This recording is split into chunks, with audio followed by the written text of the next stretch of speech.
You're listening to the AfterBuzz TV Network, now the largest new media platform on the web, and your #1 source for after-show entertainment. Very good, Keith. Johnson.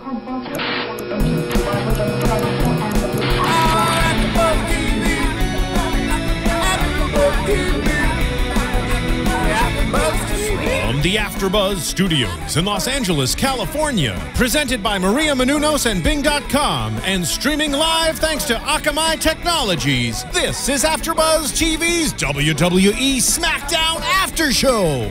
We'll break down tonight's episode and get you all the latest news and gossip.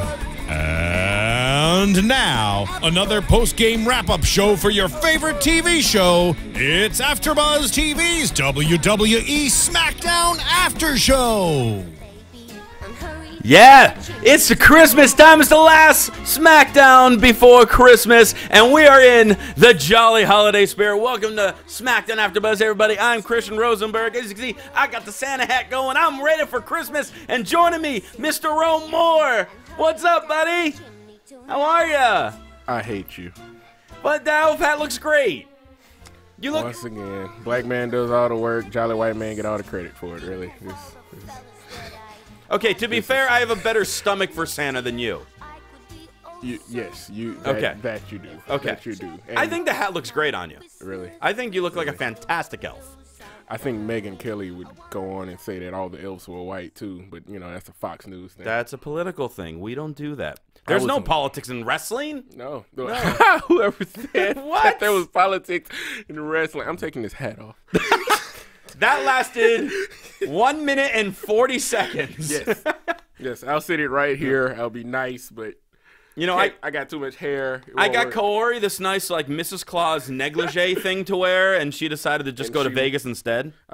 Well, yeah. That's disappointing. I know. Yeah. Oh, well. Kaori will be back next week. Don't Yeah. you guys worry. But we're here today. I'm going to keep my hat on because I'm in a festive spirit. It's our last SmackDown before Christmas. Yes. That's big. That's major. Did anybody tell the WWE That it was the last SmackDown before Christmas? Yeah. Well, they filmed a bunch of stuff this week, so they might have got the dates wrong. They could have. Because they didn't really do any. Well, Sandow talked about Christmas for a second. That was pretty much it. That's about it. Yeah. As far as Christmas talk in this week's SmackDown. Well, you know, I mean, it didn't really feel the spirit all in the show, but you know, hey. But we do. No, you do. Well, you should put the hat back on. I think it matches your shirt. I'm aware. I didn't plan that, I swear. I didn't either. Okay. You didn't know what's happening. Yeah, didn't know. I walked into this. This is what happens when you come to work at AfterBuzz. You get given one of these. That's right. Especially when you work with this guy. That's my Christmas present to you. Hope you enjoyed it. Because we're here to talk about SmackDown from San Antonio, Texas. And right before we get into this, I just got to give a shout out to Brittany Kitchens, who gave to me my personal favorite response for our YouTube question this week, which was to create a headline for me for a dating website. And her response was, "I'll give you the horn if you give me the rose." Yeah, that was a good one. So I did like that one. Thank you, Brittany. Thank you for trying to boost my self-esteem with that. Because it is low. Okay, well, that's why you wear the damn hat. The show starts tonight with Randy Orton, who says he's cemented his legacy of being the champion of champions, all by never wearing a pair of pants. He didn't say that part.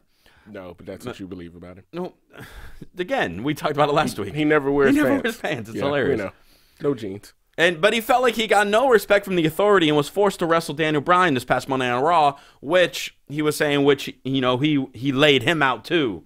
I'm the champion. I don't give a damn what anybody thinks. He is interrupted by Mr. John Cena. And Cena lets him know, Orton, the spotlight's on you now. Everyone has seen every little thing you do since you're the champion. Because he hasn't had that for the last 10 or 11 reigns that he's had as champion. Yeah, no, I don't think so. The pressure is different now. Yes. I don't know why. And Cena calls him a coward because he did not win his match on Raw. He lost because Daniel Bryan won by disqualification, even though Orton might have laid him out. And that then leads to Orton saying Daniel Bryan doesn't deserve a rematch. I've beat him so many times. We've heard all this before. And out comes one Daniel Bryan.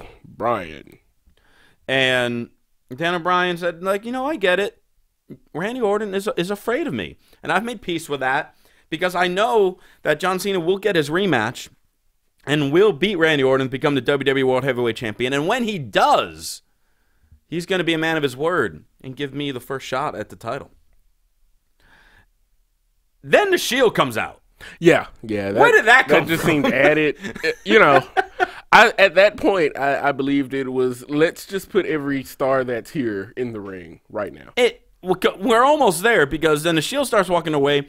Randy Orton gets out of the ring and just walks away. We never see him again the rest of the show, which brings the question, why was he in his gear if he never wrestled? Because he doesn't own pants. We talked about this. He doesn't, I don't know. Did Wrangler or Levi do something? Something, even some warm-up pants. Some Adidas. Nothing. Yeah, not even Champion. He didn't even wear something. Nah. And so the Shield is starting to come down. Cena and Daniel Bryan are getting ready to fight. And now CM Punk comes out here because he wants to side with John Cena and Daniel Bryan. Yeah. Which then leads to Vicky Guerrero coming out. Excuse me. Sounded just like that. And said that the Authority has told her in the 5 seconds that CM Punk was out in the ring, they told her, and she got all the way through gorilla position to come out on the stage, that tonight our main event will be a 6-man tag, The Shield versus CM Punk, John Cena, and Daniel Bryan. CM Punk just beat The Shield by himself. Alone. And now he has Super Cena and Daniel Bryan. Mano y tres manos. See. By the way, that predictions title is no longer here on SmackDown, unfortunately, because we all did terrible on our picks. I'm never listening to you again. What was because of me that you did terrible on your picks? Yeah. Why was it because of me? It's because of you. Why? Yeah, just I don't know. Kawari wasn't here, so I didn't have the magic going. I couldn't make the good picks, and then I was picking along with you, and we agreed on so many of them. I can't agree with you anymore. I think I got like -4 right on this pay-per-view. Yeah, if I was a fantasy football quarterback, I threw like 3 picks in this one. This was awful. It was bad. I even picked against AJ.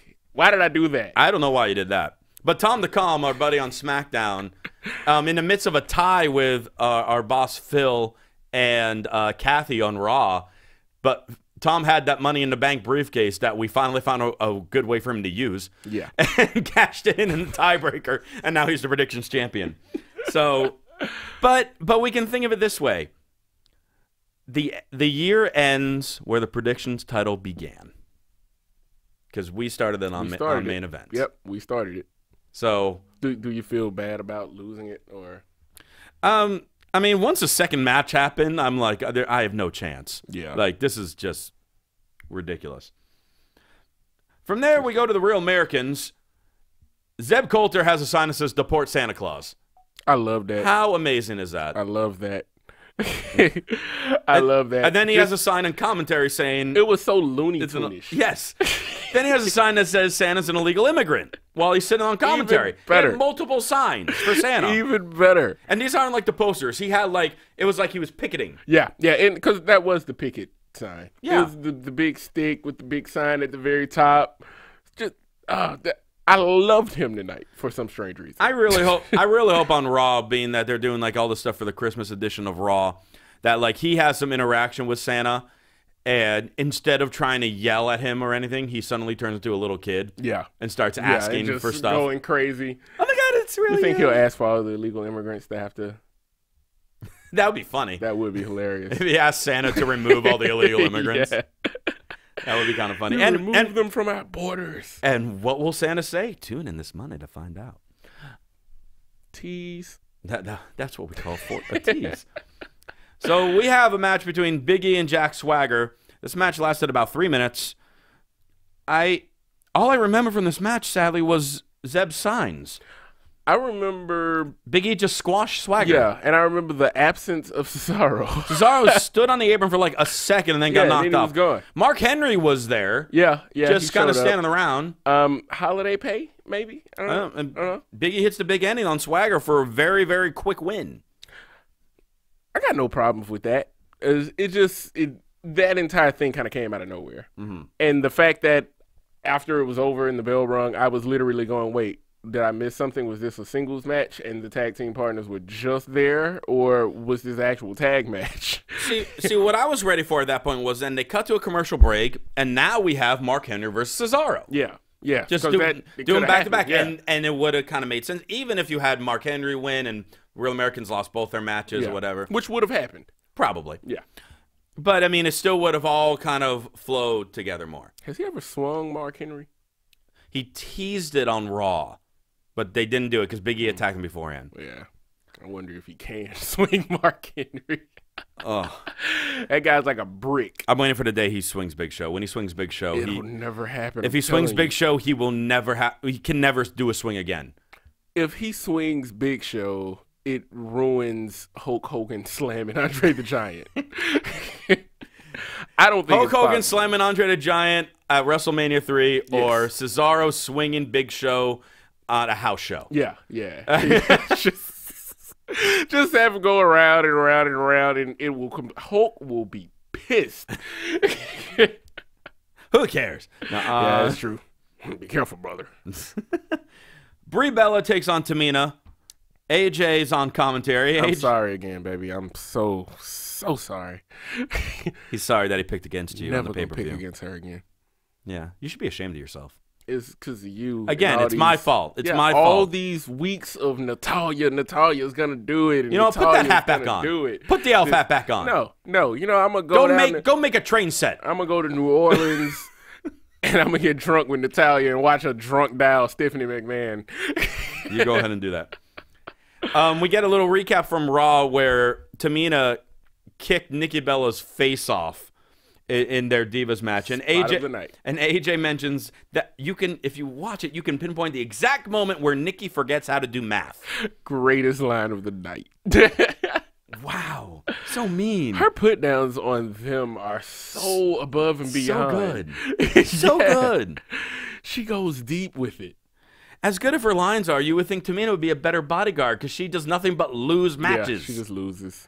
And she was dominating Brie for a while. Hit a nice super kick on Brie this time, but only got the 2 count. Goes for a top rope splash. Brie gets her knees up, and then from that just kind of rolls her up and pins her. You know, Tamina wasn't really even trying to, like, kick out of it, it didn't seem like. It didn't. It was just – I'm starting to wonder what Tamina's purpose is. Because I don't know now. Well, she started as being the Diesel, which we were saying forever, and it was working. But to be the Diesel, you can't lose match after match after match. You got to have an engine, and she doesn't. You know, she didn't come out all. It's like like it's that thing now. It doesn't. She doesn't have a real reason. AJ can find someone better. I mean, well, right now, if you looked at the Divas division that's on TV. Not counting about anyone in NXT or anything like that. The people that are on TV right now, who would be a better bodyguard for AJ than Tamina? Anyone. But who would be more intimidating than Tamina? No, it's not about intimidation. Your intimidation only works if you win. You have to prove that you're a badass. I hadn't seen anything from Tamina. She's just the big chick that gets beat up every week now. Like, if that was Karma, would Karma be doing this? Karma wouldn't leave her feet. Like a good bodyguard should. Just like Diesel did. Yeah. I miss Karma. Diesel actually beat people up while helping Shawn Michaels. True. And as soon as Brie got the roll up, she rolled out of the ring and pie-faced AJ, who then had a battle with the chair she was sitting in. That was so funny. She literally got hit the chair, hit the retaining wall, and the chair spun around and hit her again. So she had to battle the chair and one of the Bellas. Great. She lost that match, unfortunately. Yeah, she lost both of them. Yeah. Both of them. The chair looked victorious. So what does this mean? Because are we thinking of putting Brie in line again for a shot, or is it going to be Nikki hasn't had her turn yet?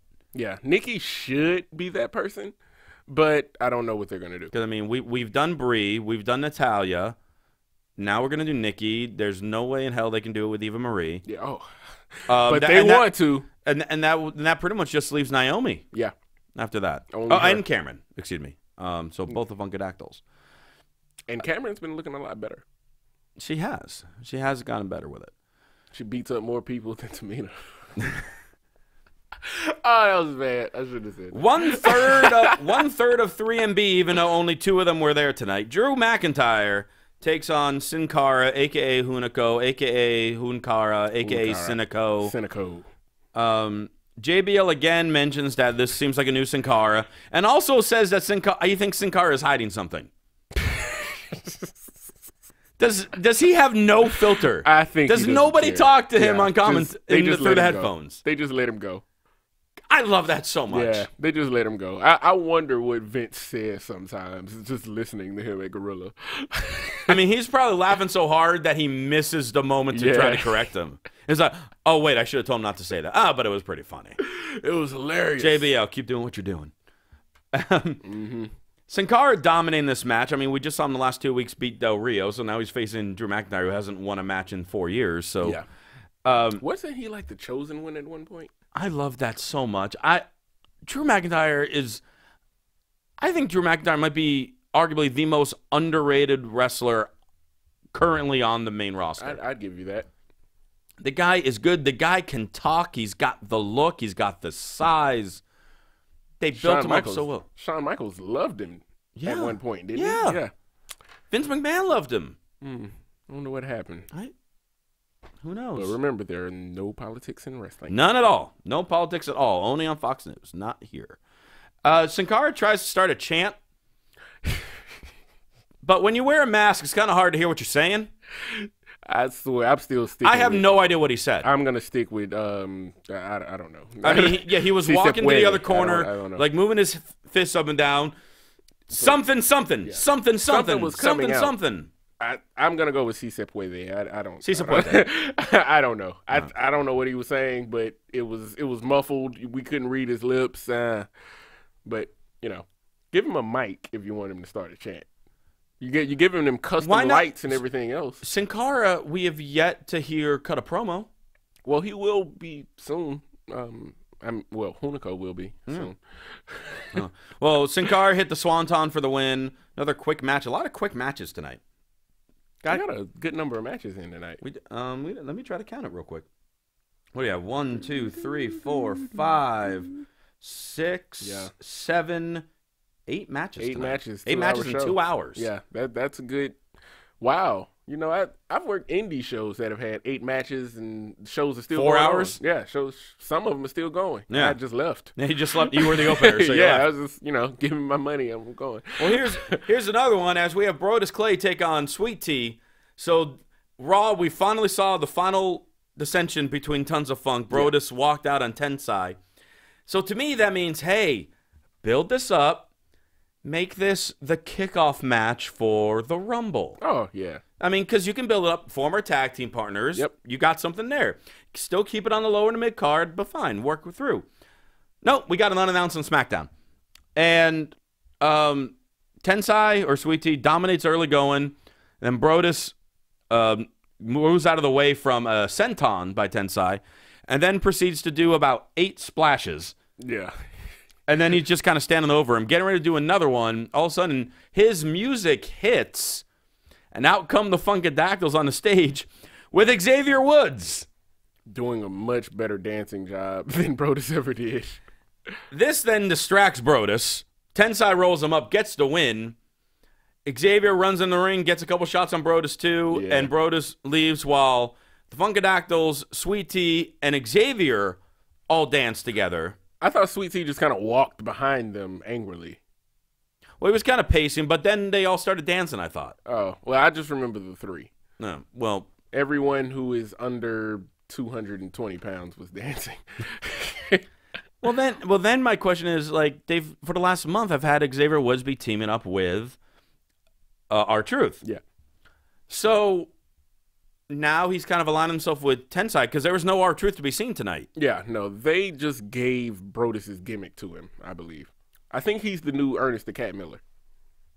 Or the Flash. He wants to be Flash Funk. He wants to be Flash Funk. Or Flash Funk. Because they did this exact same gimmick with Tuco Scorpio as Flash Funk. But my one question is then, so is Tensai now teaming with Woods? Is Woods still teaming with R-Truth? Are the Funkadactyls with both of them separately? Are they just with Woods? Are they just with Tensai? Man, who cares? Just tell me when Naomi and Cameron are showing up. That's all I want to know. I have questions, damn it. They need to be answered. I have eyes, damn it, and it tells me they need to be on Naomi and Cameron at all times. Put that damn hat back on. No. I spent $3.99 on that hat for you today. And you had all that trouble you went through. You told me to take the little price tag. He gave me the hat with the price tag still on it, and then tells me to rip it off so the people don't know how cheap he is. And then you just tell the world. Anyway. It was a slip. See, I was being nice. Well, you better be nice because I'm Santa. You better be on my nice list. And everyone else can be on my nice list by going to iTunes. So good at the segues. Yes, I compliment myself. Go to iTunes and rate and subscribe. Give us those 5 stars and leave those comments for us and all your favorite AfterBuzz shows, because we do AfterBuzz SmackDown, Raw, Main Event, NXT, Total Divas, which will be back in March, and pretty much any other TV show that you watch, AfterBuzz will do that show. And, of course, you can see the schedule of all the shows by going to AfterBuzzTV.com, as well as seeing the videos up on YouTube, where you can leave comments and complain about Rome refusing to wear that beautiful hat that I gave him. I don't think they're going to complain. They should complain. I don't think they're going to. That hat suits you. No, it doesn't. No. I have hair. A lot of it. So do I. Not as much as you. Mine is perfectly covered with this Santa hat. Yeah, see. See what? See what? I'm What? You're lost for words. You're lost for words. This is why the elves don't talk and they work. Because you're lost for words. No, I'm going to get my ass kicked after the show, aren't I? My next words may get me removed from AfterBuzz, so I won't say that. All right. Well, let's get to tag team action. The Rhodes taking on Harper and Rowan. Yeah. Wyatt Family. Awesome match here. Loved this match. I just love seeing the Wyatts, especially Harper and Rowan, so I can just marvel at how large they are. Yeah, Goldust is what, 6'6"? Yeah, he's 6'6". And he's Michael Jordan type. And Harper and Rowan are both taller and larger than him. Quite easily. Yeah. I think there was a point in the match where Michael Cole mentioned Eric Rowan 6'8". Yeah, I can believe that. Yeah, I can believe that. That's huge. They look to be about 6'8" apiece, maybe 6'8", 6'9"-ish, maybe. Both got to be 300 pounds each. Oh, easy, and country strong. Yeah, yeah. Not fit muscle. No, that's country strong. Yeah, that's cow tipper. That's where I'm from. That's Alabama. You can't. No, those are guys who haven't seen an actual weight room in years, but they can lift your car. Like, that's those guys. Biggie Langston, they're not. Yeah, no. But they could pick Big E up and throw him. Yes, they could. Yeah.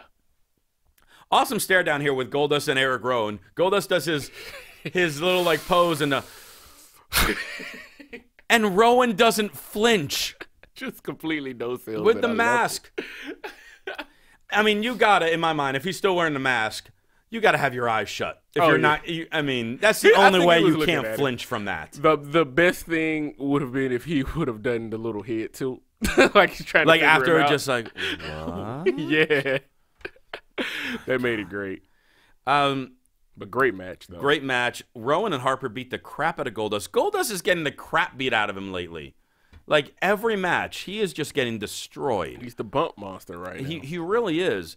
He gets he makes his comeback by actually hitting the Crossroads, hits Cody's move onto Harper. And then he makes a tag to Cody, and craziness ensues. Yes. Where we see Goldust friggin' run off the apron and flip. Yeah. Onto Rowan. I want to say that he's done that in years past. Well, I feel like it's been a while since we've seen it. Yeah. Oh, it's easily. It was a while before we've seen him. Yeah.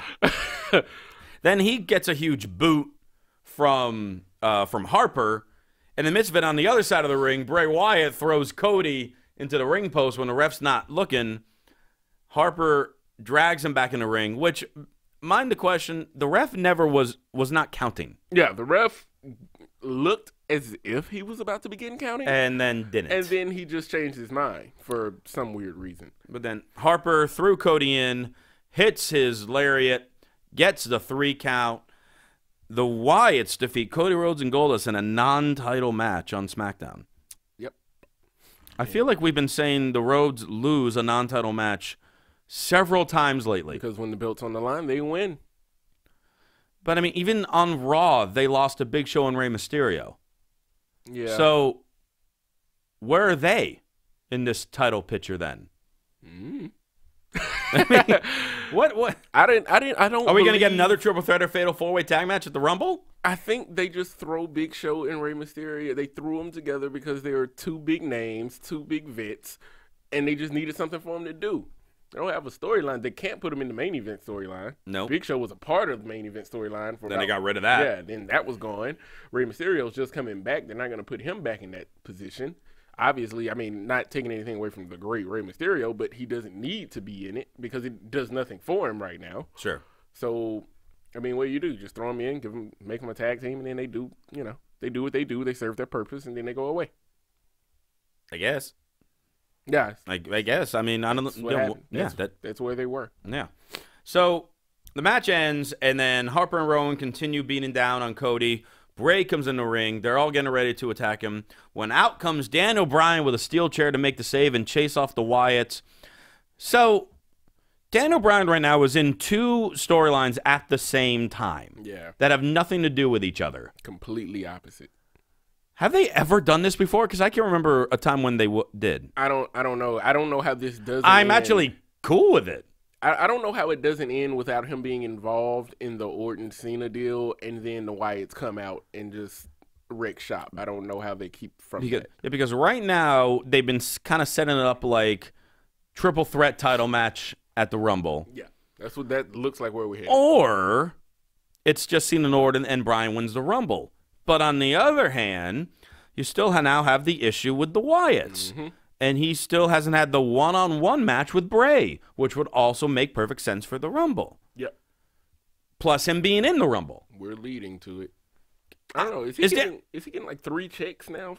Is Daniel Bryan? I think Daniel Bryan is going to have like 4 pay-per-view matches next month. He might. Because it's like, where are they leading this? Or are they just kind of doing multiple ideas and seeing which one sticks? I think Daniel Bryan will have 3 matches, and Bryan Danielson will have 1. Put that hat back on. No. I'm not even going to respond to that one. I'm not going to respond to that one. But I mean, he's got to have a different name. Mick Foley did that, but, he just suddenly wears a mask now. now. Yeah, he was, Mankind, Mick Foley, and Do Love. Maybe it'll work. I don't know. The beards of Bryan. Yeah. The multiple beards of Bryan. Damien Sandow says he's sick of the hoopla that is Christmas. He wants to cancel Christmas. This Monday night on Raw, he is going to cancel Christmas by defeating the good Santa, Mark Henry. And that will signify the end of Christmas. So Mark Henry, the good Santa, is going into children's homes with presents all across the world, huh? Correct. Because he's the world's strongest Santa. Well, I hope they leave out plenty of don't do the cookies and milk. Just leave out chicken breast. Lots of protein. Just lots of protein. Yeah. I think that'll work. Well, Damien Sandow gets interrupted by The Miz. Mind you, this is the same Miz that turned on Kofi and made a heel turn about a week ago. Yep. The same Miz that was talking trash on the pay-per-view during the pre-show to Kofi, which caused Kofi to come up there and slap him, said an impromptu no disqualification match on the pay-per-view where I believe Kofi won. Probably another match I got wrong. Yeah. And now Miz is out here saying he loves Santa and loves Christmas and boo Sandow. What? I'm confused. I think he's changes from face to heel on a week-to-week basis now. I don't know what the Miz is doing. I enjoy Miz as a heel. I didn't hate Miz as a babyface. I do not enjoy him changing every week. Every week. Because I don't know which way to go with that. Yeah. And I don't think the fans don't either. No. And you could tell by the beginning of the match, no one really knew how to react. Yeah, when he first came out, it was kind of silent. It was like, wait, I'm confused. Then he started talking about Christmas and Santa. It was like, oh, we cheer him now. Yeah. Yay. Yeah. Santa. And then, who knows, on Raw, he's probably going to attack Sin Cara from behind and get booed again. He will. No, maybe he'll attack Santa and put a definitive answer down. What? He might. But he starred in the hit movie Christmas Bounty. Oh, yeah. That's true. Maybe he'll come out on Monday and attack Santa. No, there. So, Sandow, again, this match was fairly quick, like most of the matches were. Yeah. Sandow attacking early on. Miz whips him in the turnbuckle and throws his left leg over the rope and kicks it, causing Sandow to be holding his leg. And then Miz grabs the right leg to lock in the figure 4, but Sandow reaches the ropes, and then Miz somehow gets rolled up, tights hold, and Sandow gets to win. Yep. Now, you were actually correcting me while we were watching this, because I was kind of flipping my lid a little bit. I was like, he kicked the left knee, and now he's grabbing the right one for the figure 4. Mm-hmm. However, Mr. Wrestler over here, and this is why we have you here, to correct me on the very rare occasion that I make mistakes and to wear cool hats like that. That's why you're here. Every other day that he's wrong. That's not true. Apparently... So explain where the pain in a figure 4 leg lock takes place. That's where you messed up at. This is where I goofed. I'm not going to lie. It caught me off guard when you said it, and I had to think about it, but I'm like, oh, yeah, that's why he did that. A lot of people don't pay attention to it, but it's not the leg you pick up and start playing around with and twirl around. It's not the leg that bends that the pressure is on the figure 4. It's the leg that is straight that the pressure is on the figure 4. That's where the pain goes. If you've ever played around with a figure 4 with your friends, you find that out really quickly. I remember when I was 6 years old, I thought, oh, it's the leg that's bent.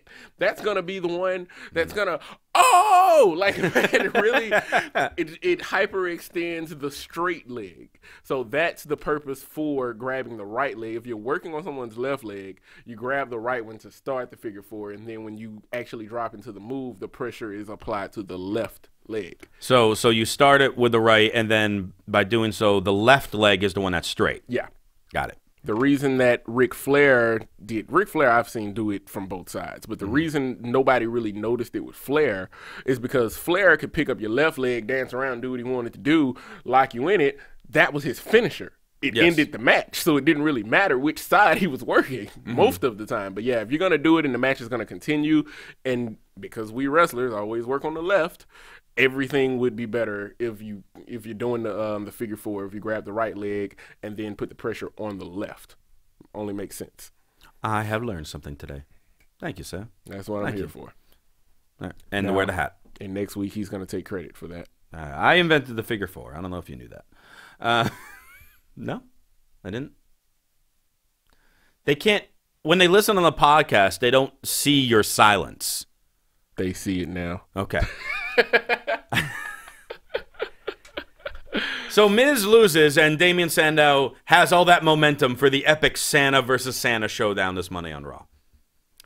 Mark Henry's going to destroy him. Mark Henry's going to crush him. Fandango versus Kofi. Yeah, because they're going to have, couple days before Christmas, the bad Santa win. Yeah. Spoiler! Yeah, that's exactly what's going to happen. Not. Fandango versus Kofi. I thought this was a fun match. Fast pace. Yeah, it was fun. Like, it was a nice, actually, pick-me-up from the last couple matches. I was very surprised where Fandango hit his top rope leg drop. Yeah. With Kofi was halfway out of the ring. Half his body was out of the ring. He was right by the corner that Fandango climbed. Yeah. And that's a rough bump because that isn't exactly the softest part of the ring. And there's not a lot of room for error there based on where Kofi was. Like, you just have to drop down. You got to drop straight. You got to drop in. And hope that you don't accidentally sit on Kofi. Yeah. I've seen that happen. And he did not. I mean, he executed it great. Well, that's what he makes the money for. Yeah, there you go. And so Kofi, off his momentum from beating The Miz on the pay-per-view, now loses to Fandango. Are you surprised? Fandango, who lost his momentum from the pay-per-view from Raw after he lost to Ziggler. Yep. And Miz is just still losing. Yeah, it's just a triangle of just defeats going around. It's weird. I think Dolph is in that circle. Dolph, Miz, Kofi, and Fandango. Yeah. We need the something's got to give fatal 4-way match. Yeah. Somebody needs a win. Somebody needs a big win to elevate. Yeah. One of those 4. Renee backstage with Daniel Bryan. That is what happened next. That's what happened next. and we paused this on multiple occasions to make sure that we caught everything in this. Yep. Renee stops Daniel Bryan, getting ready to ask him a question, then stops and slowly backs away. Now, a while ago, we saw this similar thing on Raw, where she suddenly backed away, lights suddenly like went out or something, and the Wyatts were there to attack. Mm-hmm. So, I'm going to break this down, piece by piece. Renee's talking to Daniel Bryan. She stops. Awkward stare. Stops what she's saying and backs away. Doesn't say what she's staring at. Nope. Daniel Bryan doesn't ask her what she's staring at. Doesn't care, apparently. She is out of frame. Daniel Bryan looks to his left. There's Luke Harper, and now we have mood lighting. Yeah. And Luke Harper is now wearing a vest. Yeah, and it was immediate. Daniel Bryan then turns to his right. There's Eric Rowan with the sheep mask, and there's no Renee Young anywhere to be seen, even though that's the direction she walked away. She vanished. Or she was directly behind him. We did talk about how big they are. True. Camera goes back to Daniel Bryan. All of a sudden, we hear Daniel, and out comes Brie from behind him, from like the trunks and the crates. It just killed it for me. It was like a Master of Disguise type deal. Yeah. Where all of a sudden it's like he's popping out of like a bush. Yeah, yeah. You can hear him moving the stuff around, moving the big storage containers. The Wyatts then grab Daniel Bryan, pursue to give him like maybe 2 punches and a headbutt to the chest. And Daniel Bryan's out cold. Incapacitated. He is then dragged farther to the back while Bray Wyatt starts singing Ashes to Ashes, they all fall down. And Harper and Rowan in the distance throw Daniel Bryan off the loading dock. Yep. Which, if you're familiar with loading docks, are usually only about 3 or 4 feet up. Maybe 5. Yeah, maybe 5. And it's in the far distance. We then come back from commercial. And Daniel Bryan is like 20 feet from where they threw him. And the refs are there. Renee Young is standing on the loading dock. Yeah, completely. So you can see how far down it was. Oh, man, he only fell about 3 feet. And trainers are looking at him. Yeah. And he's kind of shaking on the ground. Maybe it was the way he fell. I mean, that fall will hurt anyone. Yeah. Yeah. I'm not denying that. You fall on concrete, that's going to hurt. You might even break an arm. Possibly. But how do they magically get so far away from the I mean, he was like past the wheels, the rear wheels of the trucks. He was up there. Yeah, like he was like in the driver's seat of the truck. Man, the Wyatts are strong. Like, dude, they threw him. He must have bounced. Yeah, and he could have. He could have bounced on the concrete. Yeah, he bounced. He rolled, maybe. Maybe he landed on his beard. Which then caused him to do a couple somersaults. And he because it's springy, he sprung on down the truck a little bit. I don't know. But again, what does this mean for his... Obviously, it elevates the feud with the Wyatts. Yeah. But then what does it mean for the feud that he's doing with Randy Orton? I don't know, dude. Like I keep saying, he's in multiple storylines. You don't know what to think. And in the midst of all this, remember, he is still engaged to Brie Bella, which they could throw that in anytime they want. Somebody said something about, AJ referred to that during the match tonight. So now the Shield is in the ring, and they're taking on CM Punk and John Cena now in a handicap match, which, like we talked about earlier, CM Punk just beat them all by himself last week. Now he has Super Cena with him. I don't think he's afraid. Shouldn't be. Good match. Cena took a lot of heat. Shield looking great as they always do. Cena was selling old school tonight. He was. Yeah, it was like that old school, let's just go out there, have some fun, and play it. They went to San Antone, as they say. Yeah. So you might as well go ahead and have some fun. And you would have thought if they were in San Antonio, we would have had some type of mention of the fact that Shawn Michaels confronted Punk on Raw. Nah, I didn't hear it. No. Didn't hear it. No. Yep. Eventually, Punk's in there with a hot tag, cleaning house, but all 3 members of the Shield come in, start attacking. Ref calls for the bell, DQ. And the Shield dominate Punk and Cena. Roman Reigns spears John Cena. Yeah, big time, too. It was nice. I mean, they are like gift wrapping the main event for Roman Reigns, which I'm ecstatic over. They want him there. I want him there. He pinned Punk on Raw. He just speared Cena tonight on SmackDown. Yep.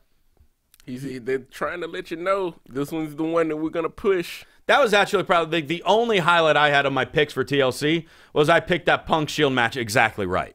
How Reigns accidentally hit Ambrose. And I picked it before you. Did you? Yeah. No, we led into it. With Daniel Bryan into that one. Either way, you knew what I was Put on the pick. damn hat. You knew what I was gonna pick. Hashtag put on the hat. No, I'm not. Is everything a hashtag now? Yes. That's what we do here. And then the Shield ends up triple powerbombing Cena. Now they're starting to gang up on CM Punk. And as they're getting ready to powerbomb Punk, the music of Big E Langston hits, the Intercontinental Champion, who comes down and cleans house. And SmackDown ends with a stare down between Roman Reigns and Big E. I actually got a tweet about that from. Is this our tweet of the week? No, I don't, it's not really funny. It's just I would love to see Big E and versus Roman Reigns. Well, you know what? I did too. We'll make that tweet of the week. Why not? Make it tweet of the week? Sure. Who tweeted it? See, I didn't even. Now I gotta spell it because it's Ashley. I know that. Thank you, Ashley, for that tweet of the week. At Ash Marx. Oh, but you can read that. Oh, your screen went black. You gotta, if you're gonna do the tweet of the week, man, you gotta do it right. You gotta read the girl. Gotta read her follow. Oh wait, that's XOXO. Are you okay there? That's Ash Marie. At Ash Marie XOXO. I can do it. I didn't see that part because I was looking at it on my other screen. Put the damn hat on. So I didn't. No. I'm not hashtag Santa sucks. But so they're talking about elevating that Intercontinental title. We love Big E with it. Yeah. But Roman Reigns with the Intercontinental title. Do we want that? Not yet. Not yet. What I want first is a unification match with Big E and Ambrose. Yeah. I want that before. And then whoever wins that, then you have Reigns beat that guy. Mm-hmm. Because that just elevates it even more. That elevates the title even more. Then elevates Reigns even more. Mm-hmm. But I was very pleasantly surprised to see SmackDown end with Big E being the one standing tall at the end of the show. CM Punk standing behind him with a chair. CM Punk and Cena kind of standing behind Big E Langston. He did look great out there with him. I mean, that stare down signifies who the spotlight's going to be on in 2014. Yeah. Those two guys right there, Big E and Reigns. Roman Reigns. And I don't think too many people can be angry about that. I'm not angry about that at all. Yep, I'm definitely not angry. I'm sure Ash Marie isn't. Yeah, she seems happy about it. Ashley Marie. So, match of the night. What do you give? Oh, man. Because there were 8 of them to choose from tonight. A lot of matches. A lot of matches tonight. A lot of matches. I'm going to take it back to the middle of the show. I think I'm going to pick the Rhodes disease. You know, I think I'm going to go. I would want to go with the Rhodes too, but we always seem to agree on the match of the night, and I kind of want to change that a little bit. Well, change it. Do something different. You know what? Be different, Santa. You know what? Do it. You know what? Go ahead. Fandango and Kofi. It was short, okay, but it was entertaining. Didn't expect that. But that's all right. You stood on your own. That's right. I did my own thing. You did it alone. Thank you. And that's what matters. Thank you. How does it feel to be a man? Yeah. Thank you. Oh, wait, Phil, please stop the music, please, because I wrote something for tonight for Christmas. Because we have one more thing. Because I wanted everyone to gather around the fire. Because this is our last SmackDown before Christmas. I haven't heard this yet. I gotta hear this. I spent a few minutes before SmackDown started tonight because I was thinking, this is the SmackDown before Christmas. We need to rewrite the night before Christmas, as only a WWE fan and AfterBuzzer would do. Cool. So I don't know if we can get sleigh bell music or if Rome, you want to put the hat on and kind of like sing in the background. I forgot to tell Phil about this, and I apologize. He's cursing you out. Phil's cursing me in the back right now. Like, I'm not going to find any other Christmas music for this I'll punk. hold the hat. You'll hold the hat. All right, so... Won't fit on my head, dude. So I wanted to end because I won't be here. Both of us will be not here next week. We will not be here next week. We'll both be home with our families over the holiday. Corey will be back next week for the last SmackDown AfterBuzz 2013. So, there we go. I can work with this. I can work with this music. So gather around, children. 'Twas the SmackDown before Christmas, and all through the hall, not a creature was hindering, not even Jinder Mahal. The stockings were hung by the divas with care, in hopes that Eva Marie will soon no longer be there. The children were nestled, all snug in their beds, while visions of Daniel Bryan winning the WWE World Heavyweight title danced in their heads. While Brodus Clay's mama and I, in my Wyatt cap, both sat and realized we still don't know the words to R-Truth's rap. When on the roof there arose such a clatter, I sprang from my bed to see if Orton was climbing another ladder. Away to the window, I flew like Sin Cara, tripping and slipping and foursquaring in Guadalajara. The moon on the breast of the new fallen snow gave the illusion that even I was larger than the big show. When what to my wandering eyes should appear but a miniature sleigh and 8 tiny reindeer. With a little old driver so lively in jorts, I knew in a moment, it's John Cena, of course. More rapid than his title push, his coursers they came, and he whistled and shouted and called them by name. Now Ziggler, now Titus, now Axel and Kofi, on Barrett, on Ryder, on Swagger and Yoshi. To the Money in the Bank winners, to the opener of NXT's, now catering, catering, catering please. And then in a twinkling, I heard on the roof the prancing and pawing of each mid-carder's hoof. As I drew in my head and was turning around, down the chimney, St. Cena came with a bound. He was dressed in a bright t-shirt and Reeboks on his feet, and it felt like the words hustle, loyalty, and respect were on repeat. A bundle of merch had flung in his back. He got off WWEshop.com with a promo code Ryback. He spoke not a word, but waved his hand over his haze and filled all the stockings with Christmas bounty Blu-rays. And laying his finger aside some AJ Lee earbuds, he gave a slight nod and said, I'm your greatest rosebud. He sprang to his sleigh, to his team gave a yell, and they all flew away like Kane chokeslammed them to hell. But I heard him exclaim as he flew to the sea, Happy Christmas to all, and follow Christian on Twitter at CRosieVOC. This all started with that last line, didn't it? I went from the end to the beginning. Yeah, I did. Yeah, that makes sense. I came up with that in about 10 minutes.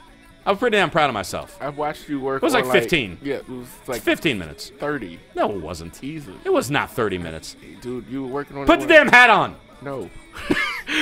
Rome, how can people follow you on Twitter? Rome the Ruler. As always, follow me, please. I'm growing the army, having fun with this thing. This guy's crazy. Just follow me so you can listen to things that I have to say when I have to deal with him, because this isn't right. Is it though? I think it's right. I think it's so right.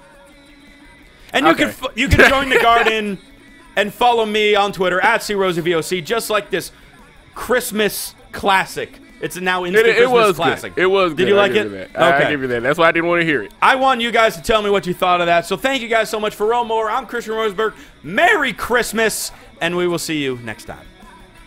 From executive producers Maria Menounos, Kevin Undergaro, Phil Svitek, and the entire AfterBuzz TV staff, we would like to thank you for listening to the AfterBuzz TV network. To watch or listen to other after shows and post comments or questions, be sure to visit AfterBuzzTV.com.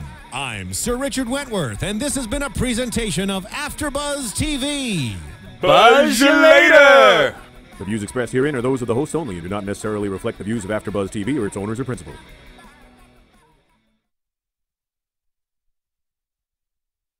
Thank you for watching AfterBuzz TV on YouTube. For more of your favorite after shows and interviews, subscribe to our channel here, and be sure to share your opinion on the episode in the comment section below here. We'd love to see what you guys are buzzing about. Thanks again. Buzz you later.